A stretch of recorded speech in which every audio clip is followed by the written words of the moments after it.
ভোটের ঢাকে কাঠি পড়ার সঙ্গে সঙ্গে শুরু হয়ে গেল রাজনৈতিক হিংসা। ইতিমধ্যেই দক্ষিণ চব্বিশ পরগনার মথুরাপুর লোকসভার কৃষ্ণচন্দ্রপুর গ্রাম পঞ্চায়েতের অন্ধমণিতলায় এলাকায় তৃণমূল সমর্থকেরা বিজেপি সমর্থককে মারধর করে বলে অভিযোগ। অন্যদিকে তৃণমূলের দাবি তাদের 3 জন অল্প বিস্তর আহত হয়, তবে বিজেপি এক সমর্থকের অবস্থা আশঙ্কাজনক। প্রথমে মথুরাপুর হাসপাতাল, তারপর ডায়মন্ড হারবার, তারপর সেখান থেকে অবস্থার অবনতি হলে পিজিতে স্থানান্তরিত করা হয়। বিজেপি পরিবারের পক্ষ থেকে অভিযোগ করা হয়েছে, এই বুথে গত পঞ্চায়েতে আহত নিমাই হালদারের নেতৃত্বে বিপুল ভোটে বিজেপি জয়লাভ করে তৃণমূলকে হারিয়ে, আর তারপর থেকেই নিমাই হালদার হয়ে যায় তৃণমূলের টার্গেট। ওনার মানে উনি হচ্ছে কি হতে এই বুথটা জিতেছিল, যার জন্য ওদের এই রাগটা ছিল।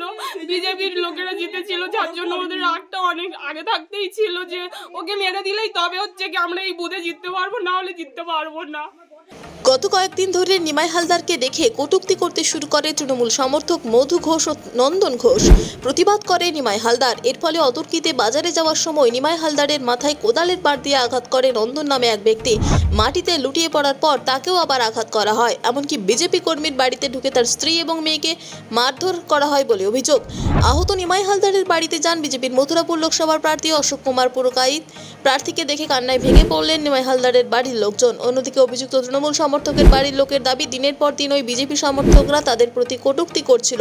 প্রতিবাদ করায় তাদের উপরে চড়াও হয় নিমাই হালদার। তবে নিমাই হালদারকে কোটালের বাঁট দিয়ে যে মারা হয়েছে সে কথাও স্বীকার করেন তারা।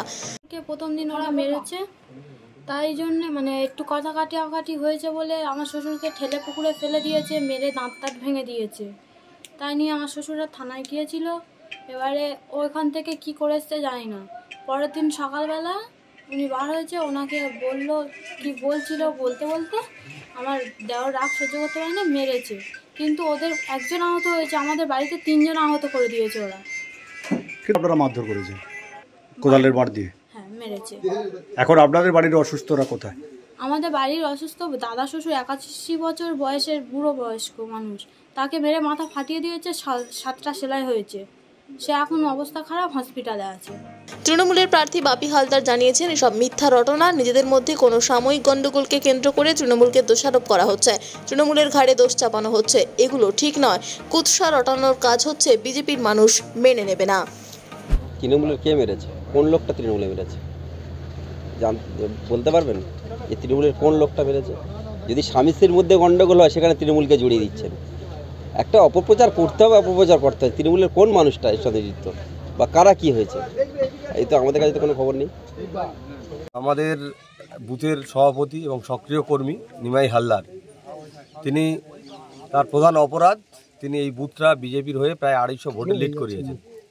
তো এটাই যদি তার অপরাধ হয়, এবং পশ্চিমবঙ্গের গণতন্ত্র কোথায় বুঝতেই পাচ্ছেন, তাকে নৃশংসভাবে কোদালের বাট দিয়ে যেভাবে পেটানো হয়েছে, মরণাপন্ন হয়ে তিনি এসএসকেএমে যে লড়ছেন, এটা তৃণমূলের যে দলটা সেটা যে পুরো দুষ্কৃতীদের হাতে চলে গেছে এবং এরা দেউলিয়া হয়ে গেছে।